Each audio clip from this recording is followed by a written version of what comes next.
ఎప్పుడు ప్రాణులకు మేలు చేయు కనుమది వారిపైనను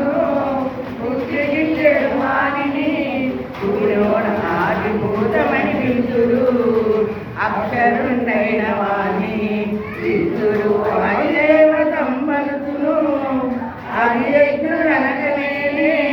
అర్జున ఈ దేహమందుండును అంత్యకాలము